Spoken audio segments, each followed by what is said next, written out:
Pasaremos a la tercera sesión del día. Tenemos al doctor, al profesor John Wayman, profesor de psicología del King's College de Londres. Viene desde lejos para acompañarnos. Nos complace tenerlo aquí. Va a estar presentándonos información sobre los medicamentos. El título, No me recuerdes tomar mi medicamento, explorar los comportamientos que subyacen la falta de adherencia al tratamiento. Muchas gracias, es un placer estar aquí con ustedes. Y sí, voy a hablarles de este comportamiento. Mucha gente tiene información a nivel de políticas y a nivel de la economía, pero pocos saben a veces del paciente y de sus comportamientos, porque la adherencia es un comportamiento. Y muchas veces escucho que es necesario explicar qué hacer para lograr la adherencia. Estamos ahora utilizando como una nueva terminología. Se trata de que es el paciente quien es el responsable, se trata de que se le olvida. No, el cuadro es mucho más amplio que eso y vamos a verlo. Aquí tengo mis conflictos de interés y bien, este es el esbozo de mi presentación. Vamos a hablar de estos aspectos. En primer lugar, se trata de que es que se le olvida al paciente y por eso no se adhiere al tratamiento. Yo lo voy a convencer de que no es eso. Luego vamos a ver las causas. ¿Cuáles son las causas de la no adherencia? ¿Por qué el paciente no cumple el tratamiento y qué evidencia hay de ello? ¿Cuál es la evidencia a nivel de comportamiento individual, el comportamiento de la persona? Luego voy a hablarles de las soluciones y de las soluciones para vencer esas barreras que se interponen a la adherencia en la práctica clínica. ¿Qué vamos a hacer para resolver eso? Y finalmente, quiero darles algunos consejos prácticos sobre cómo manejar la no adherencia en la práctica clínica. Entonces regresemos en el tiempo.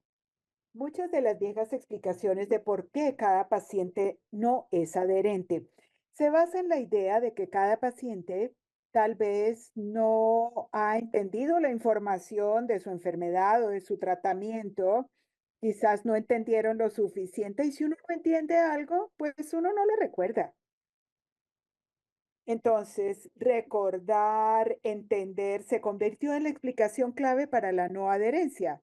Eso fue hace 40 o 50 años que se dio esa explicación. Y muchas de las primeras intervenciones tenían que ver más que todo con dar más información, darle recordatorios, cajitas para organizar las pastillas de los medicamentos y ayudarlos con problemas de memoria, del olvido. Pero hemos escuchado a colegas ya esta mañana hablar de que hay muchos aplicativos y casi todos se basan en el concepto de recordarle al paciente, darle recordatorios. Y la pregunta es si funcionan realmente estos recordatorios para mejorar la adherencia a gran escala en la mayoría de los pacientes. La respuesta breve, y les voy a mostrar por qué dentro de un momento, es que esos aplicativos o esas intervenciones de recordatorio solo funcionan si la persona está motivada. Si el paciente quiere tomar el medicamento, el recordatorio es muy útil. Pero como vemos, mucha gente no está motivada, así que el recordatorio no necesariamente funciona. Y voy a hablar acerca de un estudio maravilloso, un estudio brillante realizado por Chadri y sus colegas, publicado hace un par de años. Y lo que hicieron sistemáticamente fue ver cómo los distintos dispositivos de recordatorio funcionaban o no funcionaban con pacientes a lo largo de toda una gama de enfermedades crónicas. Comenzaron con la idea basal de que el olvido era lo que más contribuía a la no adherencia al medicamento y que los dispositivos de los medicamentos o de recordatorios diferentes podían resolverlo, podían promover la mejor adherencia. Fue un estudio muy grande con más de 50.000 participantes repartidos en uno de cuatro grupos, uno para recibir el cuidado estándar y los otros tres grupos tenían diferentes tipos de dispositivos para recordatorio que querían probar para ver su efectividad.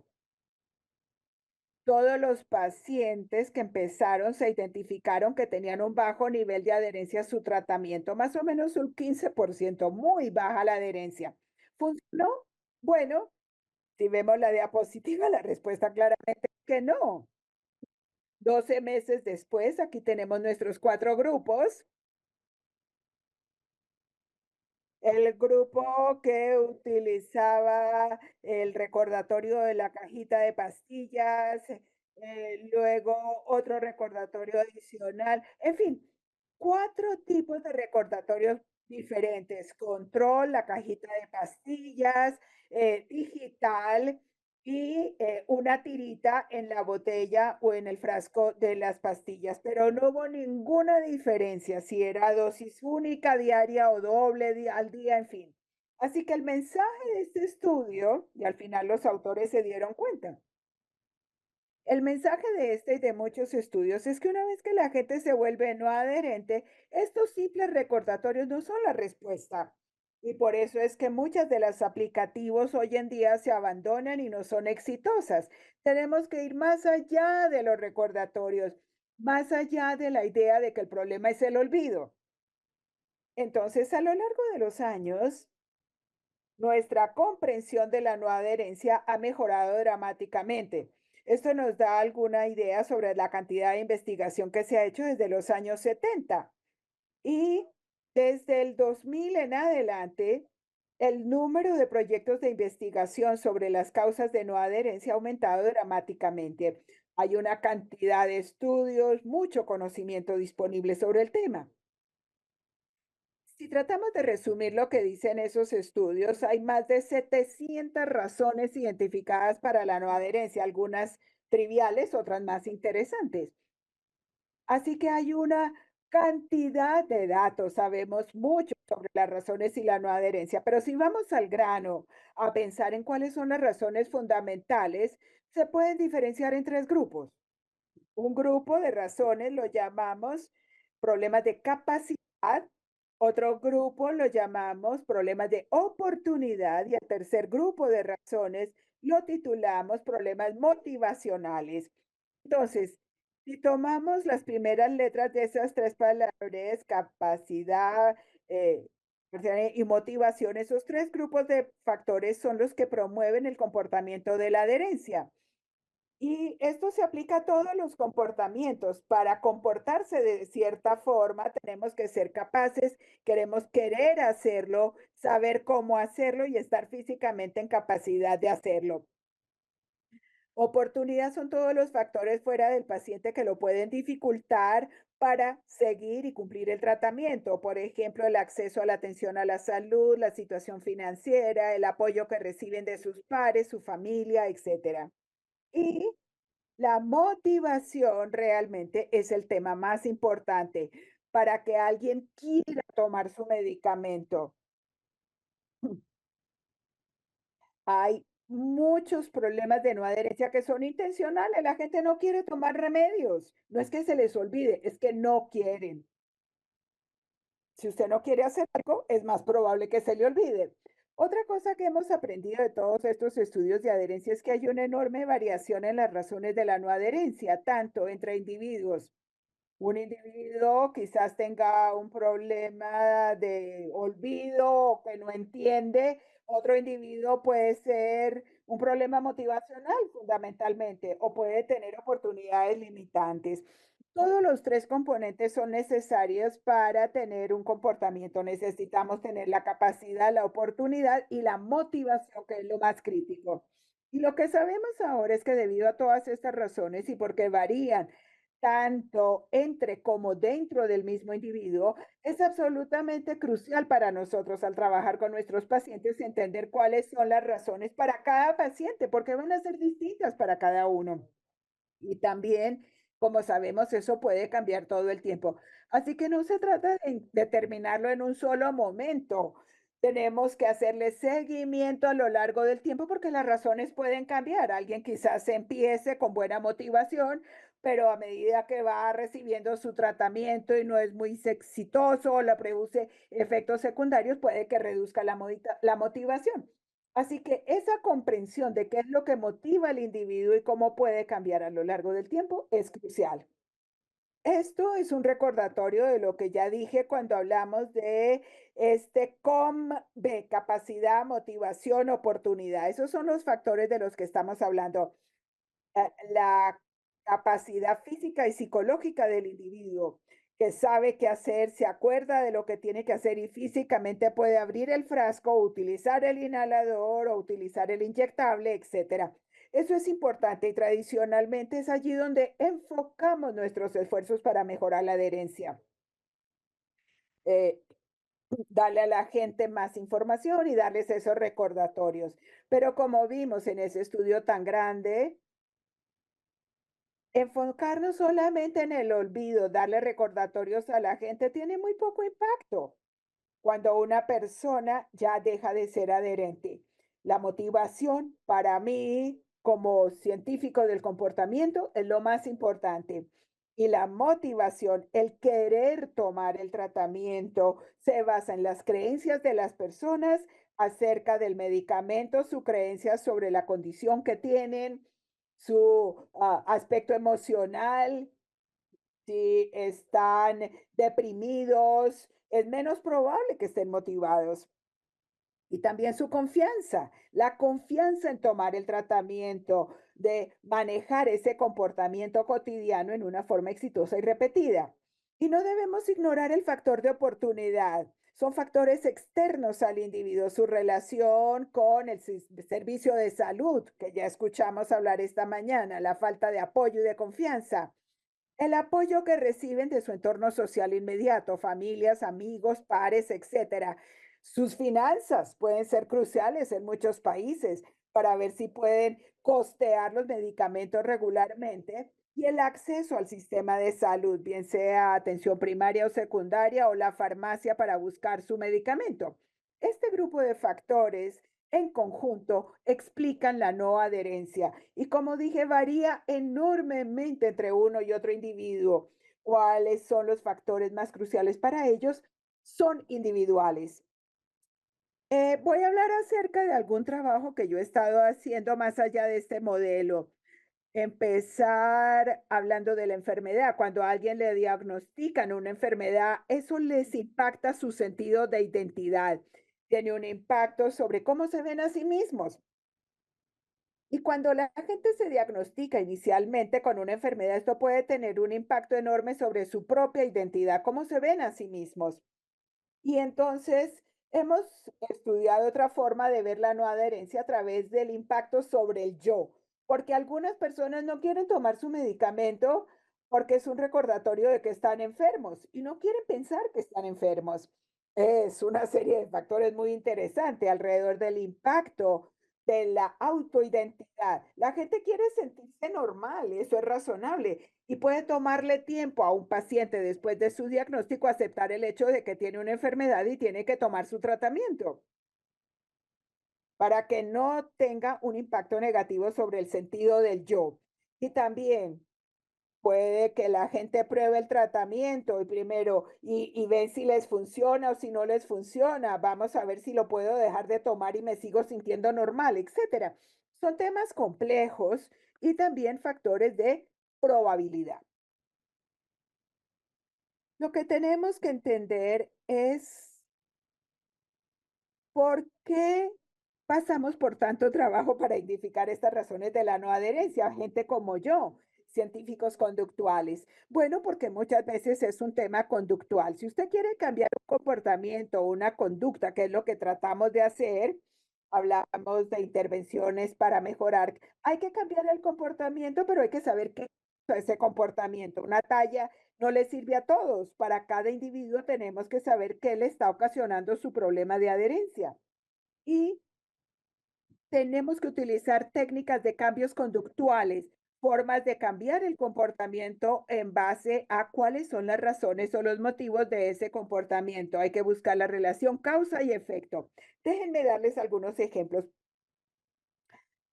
Si vemos a la izquierda de la pantalla, vemos 4 razones diferentes por las cuales la gente no hace su tratamiento, no se adhiere a su tratamiento, simplemente olvido, que puede ser algunas veces, y la intervención allí es darles recordatorios, perfecto, o ayudar a la gente a desarrollar planes de acción para adquirir un hábito diario de tomar sus medicamentos. Sin embargo, muchos pacientes, una tercera parte de los pacientes no se adhieren a tratamiento porque creen que no lo necesitan. Eso es una serie de creencias. ¿Y cómo resolvemos eso? Bueno, tenemos que darles mucha más información y conversar con ese paciente sobre las consecuencias de la no adherencia para demostrar que para su condición el tratamiento es necesario y convencer a la gente, cambiar sus creencias. Si la gente está preocupada por el tratamiento, como ocurre con muchos pacientes, efectos secundarios o la dependencia del medicamento, o que el tratamiento deja de ser efectivo. En fin, esas preocupaciones sobre el tratamiento que están presentes en muchos pacientes que no están motivados, la forma de resolverlo es analizar los pros y los contras, sopesar, ¿vale la pena tomar el tratamiento o no? ¿Me va a ayudar o no me va a ayudar? No obligarlos, ese no es el juego, sino tal vez ver la relevancia, la pertinencia del tratamiento y reconocer que hay algunas preocupaciones, pero que a la larga tomar el tratamiento será de gran beneficio. Y si la gente se resiste a su enfermedad, lo que yo hablé hace un momento, toda esta idea de que a la gente no le gusta pensar que está enferma, no quiere tomar un tratamiento, entonces hay otras intervenciones para que la gente acepte su enfermedad y por lo tanto acepte el tratamiento. Si pensamos en el cuidado clínico de rutina, el trabajo que ustedes hacen como profesionales de la salud diariamente, ¿cómo pueden ustedes en su trabajo cotidiano manejar la adherencia? Hablamos acerca del uso de aplicativos, pero pensemos solamente en usted y el paciente y el cuidado rutinario, cómo apoyar mejor a sus pacientes en su cuidado rutinario. Creo que hay 4 condiciones para la gente. Necesitamos, como lo han dicho otros colegas, aumentar la conciencia del problema. Muchos clínicos todavía no están muy conscientes de qué tan grave es el problema y en realidad sabemos que tienden a subestimar qué tan grave es el problema para su paciente. Tienen que detectar la no adherencia en una forma que no los amenace. Y eso es toda una barrera. Tenemos que comprender las razones de cada paciente de por qué no cumple, como base para trabajar a nivel individual con el paciente y utilizar las intervenciones adecuadas, los cambios conductuales dirigidos. De lo contrario, no vamos a cambiar su conducta. Tenemos que utilizar lo que yo llamo un diagnóstico conductual, entender el comportamiento, entender las razones y aplicar las intervenciones adecuadas. Y para hacer eso, bueno, no vamos a cambiar exitosamente el comportamiento a menos que lo hagamos. Y para que esto ocurra en la práctica de rutina, tenemos 2 barreras. Las barreras del profesional de la salud. Ya oímos hablar de algunas de ellas, algunos médicos que dicen, no, bueno, eso no es mi trabajo, yo hago la parte difícil, el diagnóstico, le doy el tratamiento adecuado y hasta ahí llega mi compromiso. Y obviamente eso es inaceptable. Como dije anteriormente, hay muchos médicos que realmente no entienden qué tan grave es este problema. La mitad de sus pacientes no están tomando sus medicamentos. Tiene que abordar toda el área de no adherencia. Bueno, o con frecuencia, el médico aborda la no adherencia en una forma no muy amigable, acusatoria. ¿Está tomando sus medicamentos o no los está tomando? Y eso hace que el paciente sea muy defensivo. Y aunque identifiquen la razón de la no adherencia, no tratan de corregirlo en una forma clara, con tiempo, que es importante, dedicándoles tiempo. Y a veces para el médico es muy difícil cambiar ese reflejo, ese comportamiento reflejo. Sabemos que eso no funciona para cambiar el comportamiento. Creo que también hay barreras para los pacientes para hablar y manejar su propia no adherencia. Sabemos que muchos pacientes, literalmente cientos de pacientes con los que yo he hablado, son altamente no adherentes.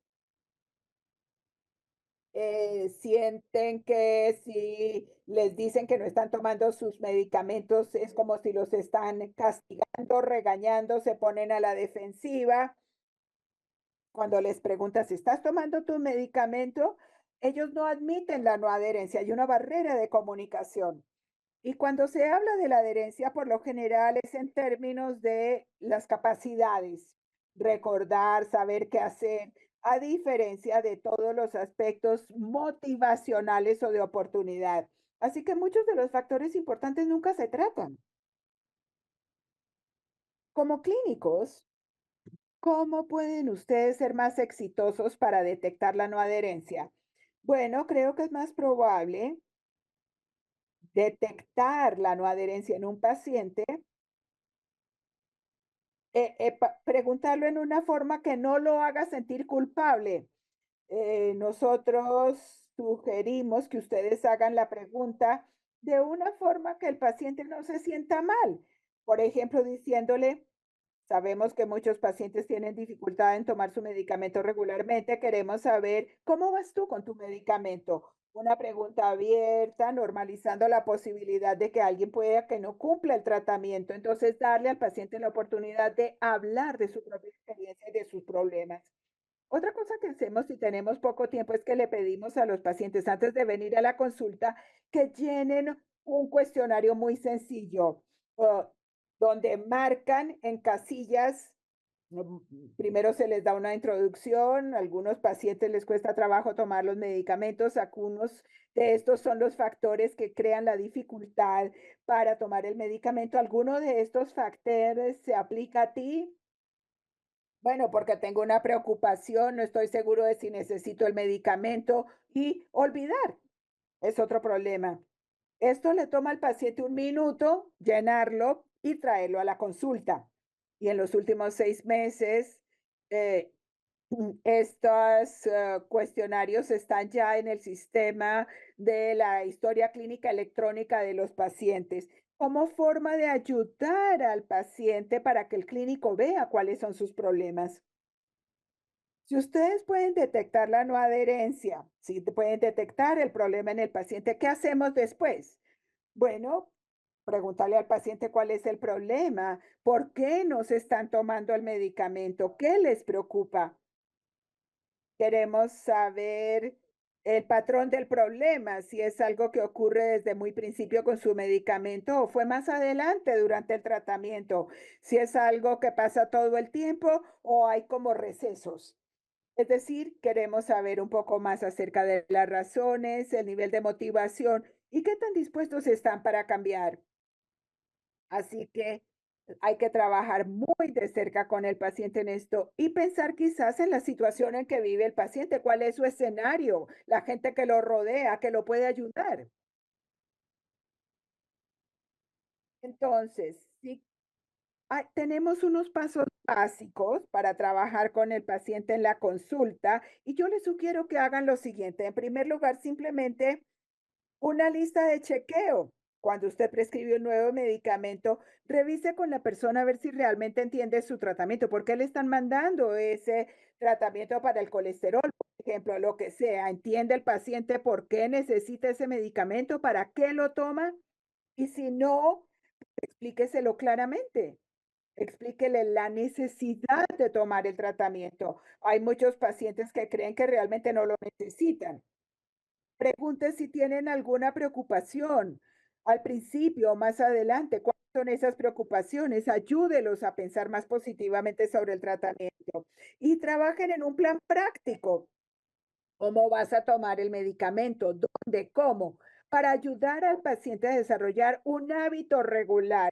Una vez que el paciente ha establecido el hábito de tomar sus medicamentos, ya hemos ganado la mitad de la batalla de la no adherencia. Y luego ayudarlos a pensar en posibles barreras, cosas que le obstaculicen sus planes y siempre hacer seguimiento. Uno de los oradores que habló previamente habló de la importancia del seguimiento a lo largo del tiempo, que es crucial.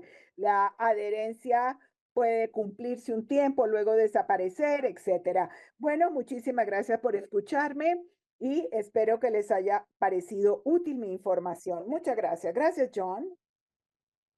A mí siempre me fascina cuando tú presentas y bueno, yo sé que el público está encantado. Hemos tomado una decisión ejecutiva. Por lo general, tenemos sesión de preguntas y respuestas de unos 5 minutos, pero la vamos a alargar y esta es la razón. Y no te va a parecer sorprendente como psicólogo y científico conductual. Muchas de las preguntas del público durante las sesiones de hoy han sido en tu área. Entonces, hay algunas cuantas preguntas, entonces si puedes tener paciencia, vamos a tratar de cubrirlas todas. Algunas son difíciles, lo aceptas y no importa. Esta es la primera. Mencionaste en tus comentarios preguntarle al paciente sobre la adherencia en una forma no amenazante. ¿Nos puedes dar otro ejemplo de cómo podría el médico preguntar de una forma que no sea amenazante? Bueno, sabemos que con frecuencia todo el tema de la adherencia ni siquiera se toca, ni se pregunta sobre eso. Pueden tener pacientes que están tomando su tratamiento, aparentemente no están respondiendo al tratamiento.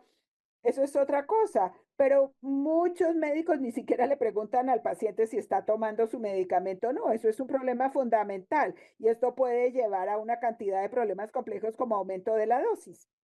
Entonces, nosotros le pedimos a los clínicos primero que todo que chequeen la no adherencia, pero luego cuando vemos los registros y las consultas, lo que dicen es preguntarle, ¿está tomando sus medicamentos? Y eso es una pregunta amenazante para el paciente. Lo creen que es un ataque, creen que los van a descubrir. ¿Cómo resolver eso, esa respuesta no amenazante o el abordaje no amenazante?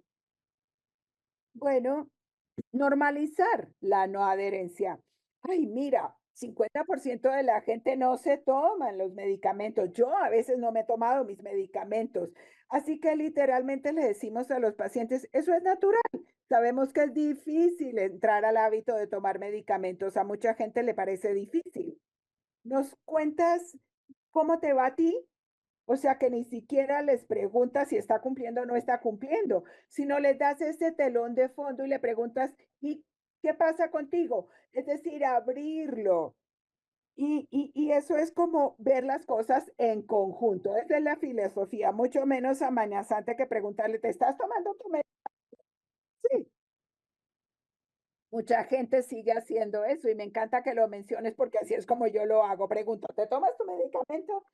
Bueno, esta es una pregunta interesante, pero tengo curiosidad de ver cómo lidias con ello. ¿Cómo lidias con pacientes que tienen una personalidad muy fuerte? No sé cómo interpretar eso. A lo mejor pacientes que, bueno, interprétalo como quieras, personalidad fuerte. Bueno, yo lo interpretaré como, bueno, yo no quiero hacer esto. Usted me está diciendo lo que tengo que hacer, pero yo sé cómo manejarme, yo sé cómo manejar mi diabetes. No me diga lo que tengo que hacer. Gente obstinada, que no quiere aceptar los consejos y eso pasa con muchos pacientes. Entonces, ¿qué hacemos? Bueno, para nosotros siempre es la decisión del paciente. El paciente es el que decide. Para mí el abordaje sería, nos vamos a concentrar en el problema de salud. Queremos corregir el problema de salud. Queremos que te quieres mejorar o prevenir el deterioro y eso debe quedar claro. Y si la gente dice, pero es que a mí no me importa, ahí es más difícil, pero a la mayoría de la gente sí le preocupa. Entonces yo les digo, bueno, vamos a trabajar en esto juntos. No quiero que hagas cosas que te hagan sentir incómodo. Vamos a hablar de ello y espero. Eso es lo que quieren decir por una personalidad fuerte, así es como yo lo interpreto. Y la gente tiene unas creencias muy negativas, muy fuertes también, entonces analicen los pros y los contras, las ventajas y desventajas. Y también hay mucha gente que tiene información equivocada. Mi papá no hizo esto y vivió hasta los 100 años, porque yo tengo que hacerlo? Y todo eso. Entonces se trata de explicar y trabajar juntos. Esa colaboración, esa alianza son claves. Fabuloso. Aquí tenemos otro punto que hemos escuchado muchas veces. Cuánto el tiempo que el médico le dedica al paciente influye para mejorar la adherencia a tratamiento. Es el tema del tiempo. El tiempo es el enemigo de todos los médicos. ¿Qué opinas? Bueno, estas cosas toman tiempo, sin lugar a duda, y estoy muy consciente, especialmente cuando en algunos sistemas de salud la gente está presionada por tiempo. La gente entra y sale en cuestión de minutos del consultorio. Así que el tiempo es un tema crítico. Entonces, por ejemplo, estos formularios que van a llenar antes de la consulta para que el para que el clínico identifique inmediatamente el problema. Esto le da un punto de entrada para empezar a hablar de los problemas que puedan tener con sus medicamentos, para ser eficientes con nuestro tiempo. Así que estos cuestionarios, en primer lugar, creo que son muy útiles. En segundo lugar, yo diría que el 50% de la gente es adherente, pero del 50% que no es adherente, creo que darles tiempo específico.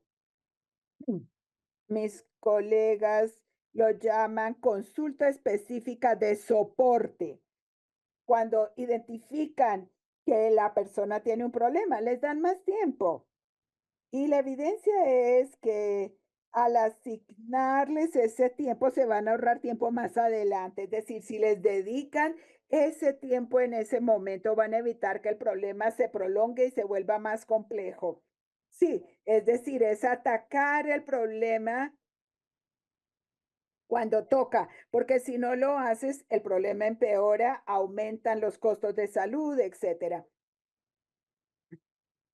Bueno, hay muchas preguntas. Mm, ¿Cómo mejorar la confianza del paciente con el médico? Y me regreso a la discusión de Robia Khan, que resonó mucho conmigo y con otras personas. ¿Cuáles son algunas formas prácticas en que el médico puede aumentar la confianza que tiene el paciente en él? Bueno, si hablamos del tema de confianza, se trata de que la gente sienta que de alguna manera no los están tratando honestamente, que no se sienten involucrados en su propio cuidado, que a ellos les están haciendo cosas con las cuales no están de acuerdo. En fin, hay una cantidad de problemas sobre el tema de confianza. Entonces, yo creo que la honestidad, ser abiertos, asegurarse de que la gente realmente entienda cuál es su problema de salud, ayudar a la gente a entender cuál es el tratamiento, por qué necesitan el tratamiento. Pero lo crucial, y esto hablamos hace un momento, es trabajar juntos, trabajar en colaboración. Eso genera confianza.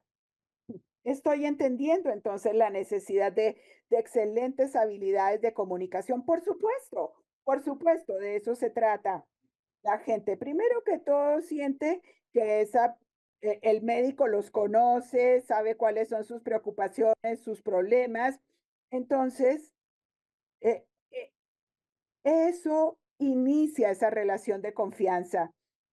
El tiempo, por supuesto, es importante, pero esas cosas no tienen que tomar mucho tiempo. Son cosas que se pueden generar, las puede generar el clínico rápidamente si trabajan en esa forma en colaboración. Si hablamos del cambio de paradigma, algunas veces con los clínicos, el clínico tiene que salir de este sistema para manejar a sus pacientes y buscar una nueva forma, aceptar el cambio.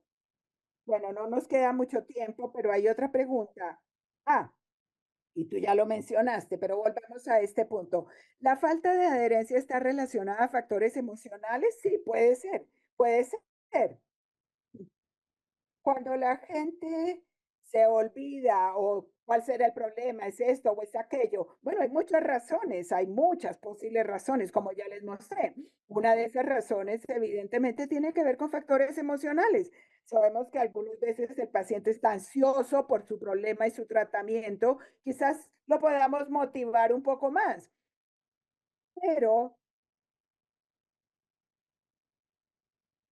el estado emocional que tiene más efecto sobre la adherencia es la depresión. Y cuando usted cree que 20-25% de los pacientes con enfermedades de larga data se deprimen como resultado de las limitaciones que les produce la enfermedad. La depresión es una motivación negativa. Ah, bueno, es abrumador, es desmotivador, así que con frecuencia es necesario trabajar con alguien que les ayude con su depresión para poder avanzar a enfocarse en su tratamiento. Bellísima respuesta. Bueno, muchísimas gracias por el tiempo adicional para responder estas preguntas tan importantes del público. Muchas gracias. Gracias y gracias al público. Excelentes preguntas. Sí, muchas gracias. En este momento